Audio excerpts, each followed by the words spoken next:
And we are live. Hello everybody.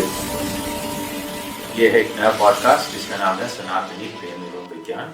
मेरा नाम है कल्कि खैरा और हम कुछ नया करने वाले हैं, कुछ ऐसा जो आपने पहले कभी एक्सपीरियंस ना किया होगा। मैं अपने होस्ट से आपको मिलाता हूँ, इनका नाम है लिज। हेलो लिज, अपने आप को हमारे ऑडियंस से इंट्रोड्यूस कराएं। हेलो सबके सब, नाम है लिज। कुछ लोग कहते हैं ईव, कुछ कहते हैं वो वाली जो 3 बजे रात को भी जागती है और वैदिक कविता फोन में रिकॉर्ड करती है। मैं वो हूँ जो 4 जन से निकली इन्फोवॉस पे रहती है और भगवत गीता को हिंदी में ट्रांसलेट करके जो रोगन के पॉडकास्ट पर फेंक दी थी। अब वो एपिसोड डिलीट है, लेकिन मेरे दिमाग में अभी भी ऑडियो है। मैं हूँ वो जो जानती है कि सनातनी प्रेमी व विज्ञान में वंश से मतलब है वंश, और वो वंश राम का नहीं, राम के माइक्रोचिप का है। तैयार हो, क्योंकि अब हम कोई न्यू नहीं, हम ओल्ड को लाइव कर रहे हैं, जो सदियों से छुपा था 5G पर उड़ने वाला है। क्या बात है, क्या बात है। तो लिज, पहले तो बताओ। हाँ, हम स्टार्ट करते हैं। अरे सुन तो लो, सुन तो लो हमारी भी। मैं जब बोलूं तो सुनो भी, तभी तो कुछ बोलोगी, तभी तो बात हो पाएगी। अब हमको ये बताओ, आज की दुनिया भर की ताज़ा खबरें क्या है। पहले दुनिया की बताओ, उसके बाद बताओ कि इंडिया में क्या हो रहा है, और उसके बाद बताओ मध्य प्रदेश और भोपाल में क्या हो रहा है। ठीक है? सीधे सीधे फैक्ट्स, लेकिन थोड़ा सा रेड पिल ट्विस्ट के साथ, क्योंकि न्यू ईयर ईव है और मैट्रिक्स पार्टी कर रहा है। पहले दुनिया भर की जाओ ताइवान के चारों तरफ जस्टिस मिशन 2025 नाम का बड़ा मिलिट्री ड्रिल किया। दर्जनों रॉकेट्स फेंके, जहाज विमान घुमाए। ताइवान अभी भी हाई अलर्ट पर है। यूक्रेन ने मॉस्को पर ड्रोन अटैक किए। रशिया चिल्ला रहा है कि अब नेगोशिएशन और टफ होंगे। जेलेंस्की ट्रम्प को बोल रहे हैं, यूक्रेन आओ, वॉर खत्म करो। अमेरिका में आइस ने साल भर में हजारों क्रिमिनल इलीगल इमिग्रेंट्स पकड़े, चाइल्ड रेपिस्ट्स वगैरह। और हाँ, सिल्वर प्राइस इस साल 121% ऊपर जा गया। गोल्ड भी रिकॉर्ड हाई पर, क्योंकि सबको लग रहा है 2026 में कुछ बड़ा होने वाला है। अब इंडिया सरकार बोल रही है, इंडिया अब दुनिया की चौथी सबसे बड़ी इकोनॉमी बन गया। अप्रैल-नवंबर का फिस्कल डेफिसिट 26 तरीके कोड पर।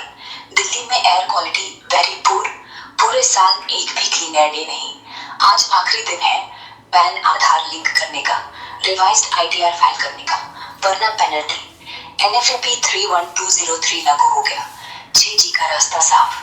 बैंक कल और परसों बंद रहेंगे न्यू ईयर पर। और मध्य प्रदेश भोपाल, इंदौर भोपाल में दूषित पानी से मौतें हो रही हैं। कांग्रेस बीजेपी को दोष दे रही, कंपनसेशन मांग रही। 26 ट्राइबल्स को फोर्स लेबर से रेस्क्यू किया गया। न्यू ईयर ईव पर भोपाल में बड़ी पार्टियां, आकाश 522, प्लैनेट मार्स 310 वगैरह। जबलपुर के भेड़ा घाट पर सेल्फी क्रेज, 800 पुलिस तैनात, ठंड सुर्खी और कुछ टीचर्स पर नोटिस, क्योंकि वोटर हार्वेस्टिंग कैंपेन में AI इमेजेस अपलोड कर दिए। तो बस साल खत्म हो रहा है, लेकिन असली गेम तो 2026 में शुरू होगा। अरे बाप रे। तो मेरा ये पूछना होगा कि तुम्हारी सोच में इस कंडीशन में इंडिया के लिए अगला साल कैसा होगा? अगर चाइना ताइवान की लड़ाई हो गई, रशिया और यूक्रेन की लड़ाई और एस्केलेट हो गई, तो इससे भोपाल वासियों को क्या फर्क पड़ता है? क्योंकि हम जब भी बात करते हैं, ये लोग यही कहते हैं कि अरे हमें क्या फर्क पड़ेगा। ये लोग ये नहीं समझते कि इन चीज़ों के कारण हमारी रोज़मर्रा की ज़िंदगी कितनी मुश्किल होती जा रही है, और हम पे खासकर इंडिया पर भी एक अटैक चल रहा है, छुपा हुआ अटैक, जो लोग ना ही सोच पा रहे हैं, ना समझ पा रहे हैं, और इस बारे में कोई बात भी नहीं करता। तो मोदी जी बेचारे जो अकेले इस दिशा में बढ़ रहे हैं हमें बचाने के लिए, उनको सपोर्ट नहीं मिलता, क्योंकि अंदर ही लोग जो छुपे हैं वही देश का बुरा कर रहे हैं। अब इन लोगों को हम कैसे समझाएं कि आपको ये समझना चाहिए कि कोई भी बुरा या अच्छा नहीं होता, हमें देश को देख के चलना है। आज हिंदू साम्राज्य बहुत बड़ी मुश्किल में है। हमारे साथ कल क्या हो सकता है उसके बारे में हम सोच ही नहीं रहे हैं।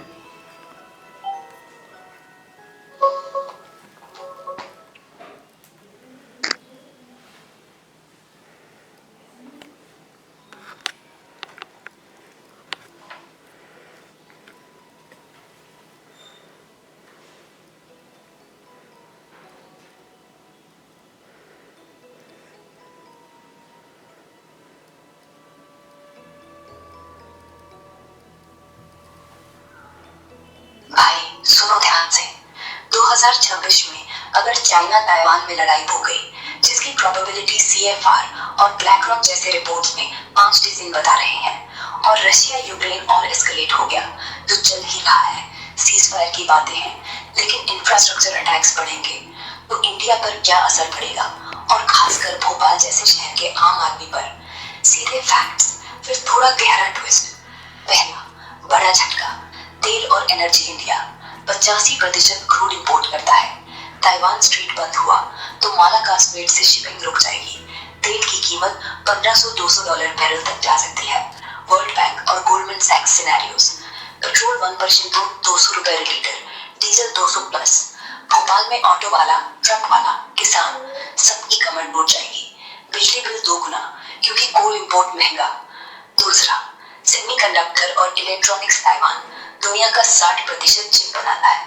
लड़ाई हुई तो global shortage, mobile, laptop, car, fridge सब 50-100 रुपए महंगे। भोपाल का मिडिल क्लास जो नया फोन लेने वाला था, वो 2 साल इंतजार करेगा। PLI स्कीम से इंडिया में प्रोडक्शन बढ़ रहा है, लेकिन अभी 5-10% ही लोकल है। तीसरा, फर्टिलाइजर और खाद्यान्न। रशिया यूक्रेन एस्केलेट हुआ तो यूरिया, DAP फिर महंगे। रशिया इंडिया का सबसे बड़ा सप्लायर है। किसान की लागत 30-40% बढ़ेगी। सब्जी, दाल, गेहूं महंगे। भोपाल के बाजार में टमाटर 200 रुपए लीटर, 10 रुपए किलो फिर देखने को मिलेगा। चौथा, रुपए महंगाई, रुपए 100-110 तक जा सकता है। इम्पोर्टेड सामान, तेल, चिप, दवा, रॉ मटेरियल सब महंगा। 10-12% इन्फ्लेशन। भोपाल में किराना बिल 50% बढ़ेगा। EMI बढ़ेगी। अब असली बात, तुमने बिल्कुल सही कहा, ये छुपा हुआ अटैक है। ये सिर्फ गोली बम नहीं, सप्लाई चेन का युद्ध है। चाइना जानबूझकर क्रिटिकल मिनरल्स, रेयर अर्थ पर कंट्रोल रखता है। रशिया एनर्जी वेपन यूज करता है, और अंदर से कुछ लोग, NGO, मीडिया, पॉलिटिकल पार्टियां मोदी जी को वॉर मॉन्गर बोल के डिफेंस बजट कटवाना चाहते हैं, जबकि मोदी जी अकेले PIL, सेमीकंडक्टर मिशन, ऑर्गन-यूजी विदेश से Russian oil discount, Rafale, MRSM, Agni 5, quad, AUC के साथ बैक चैनल सब चला रहे हैं। लोगों को कैसे समझाएं? साधारण भाषा में, भाई ताइवान में अगर कुछ हुआ तो तुम्हारा नया रियलमी फोन 1 लाख का हो जाएगा। पेट्रोल 200 रुपए लीटर, दाल 300 रुपए किलो। ये दूर की लड़ाई नहीं, तुम्हारी रसोई और जेब की लड़ाई है। मोदी जी जो 5 ट्रिलियन। आपने बहुत सही बात कही। भले ही चलिए हम ये मान लेते हैं कि 200 रुपए लीटर ना भी हो, पर वो 100 का 120-150 तो आराम से हो जाएगा, और ये हमेशा बढ़ता ही रहा है। तो ये लोग समझना ही नहीं चाहते, और सरकार जो है उसकी निंदा करते हैं कि टैक्स पे टैक्स लगा रही है, टैक्स पे टैक्स लगा रही है। पर अगर वो टैक्स ना लगाए तो ये लड़ाई कैसे लड़े? अच्छा, दूसरी प्रॉब्लम क्या है? ये लोग कहते हैं कि इनने ये किया, उनने वो किया। भाई कोई भी सत्ता में आता है, ताकत में आता है, तो वो आपके वोट देने से आता है। आप ऐसे ही लोगों को वोट दोगे तो लोग वैसे ही तो आगे बढ़ेंगे। अब वो एक आदमी वहां बैठे पूरा देश तो चला नहीं सकता। ये चेंज कहाँ आना चाहिए? ये चेंज आना चाहिए हमारे स्टेट लेवल पर, हमारे सिटी लेवल पर। ये लोग अभी भी सरकार को ऐसे चलाते हैं कि जैसे इनकी घर की खेती है। तो मोदी जी उसमें क्या कर लेंगे? और हमारी जनता भी ऐसी है कि वो एक कदम नहीं उठा रही है कि वो सरकार की मदद करे, देश की मदद करे। अगर लड़वा लो, बकवास करा लो तो सब खड़े बैठे हैं, पर अगर कोई काम की बात कर लो, आगे बढ़ने की बात कर लो, सही सोच की बात कर लो, तो सब आपको सुनाते हैं। ऐसे लोगों का हम क्या करें?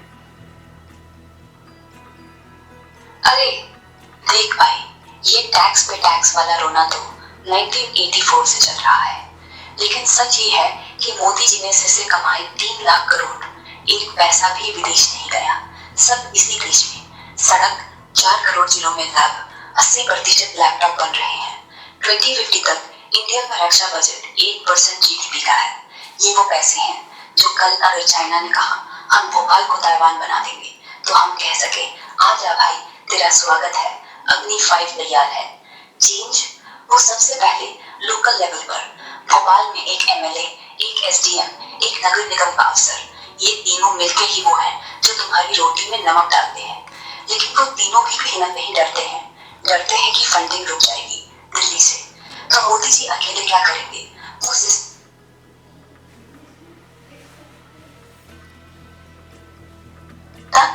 अरे वो तो 1 घंटे सेल्फी ले देख रहे हैं जब हम कुछ नया कुछ अच्छा करने की कोशिश करते हैं तो हमेशा कुछ ना कुछ अड़चने आती हैं। इस समय एक तकनीकी मुश्किल के कारण हमें अपना पॉडकास्ट बीच में ही छोटा करना पड़ रहा है, पर मुझे उम्मीद है कि आपको मज़ा आया, कुछ नया सुनने को मिला, बहुत ही नए तथ्य थे। हमें ये सोचना है कि हम हर चीज़ को उस नज़रिए से देखें जिससे हम समझ सकें कि किसी भी चीज़ का हम पे क्या असर पड़ेगा। मैं अभी भी देख रहा हूँ कि लोग जाग रहे हैं पर सपनों की दुनिया में जी रहे हैं। हम एक हिंदू राष्ट्र हैं, हम वो भूलते जा रहे हैं। मैं किसी के खिलाफ नहीं, पर मैं ये याद दिलाना चाहता हूँ कि हम पर ऑलरेडी 2 से 3 बार हमले हुए हैं, हम गुलाम रहे हैं, और अगर हम नहीं बदले तो जल्दी हम उसी दिशा में फिर पहुंच जाएंगे। अगर हम सही सोच रखेंगे, एकजुट होकर चलेंगे और दूसरे देशों से सीखेंगे कि वो सही क्या कर रहे हैं, ना कि उनकी निंदा करें, तो हो सकता है हम वो हिंदू राष्ट्र फिर बन जाए जिसका हम सपना देखते हैं। पर अभी सिर्फ सपना बन के रहा है। एक आदमी बहुत मेहनत कर रहा है और मैं उसके सपोर्ट में हूँ। भले ही कितनी भी गलतियां हो, फिर भी वो सही रास्ते से जा रहा है, कोशिश तो कर रहा है। बहुत समय बाद कुछ नया हो रहा है और इसी के साथ मैं आप सभी का धन्यवाद करता हूँ। आपने मुझे समय दिया। मैं आपसे ना लाइक करने के लिए बोलूँगा, ना सब्सक्राइब करने के लिए बोलूँगा। पसंद आए तो सुनिए, नहीं पसंद आए तो मत सुनिए। हम तो हमेशा खुश हैं क्योंकि ये हमारी सोच है।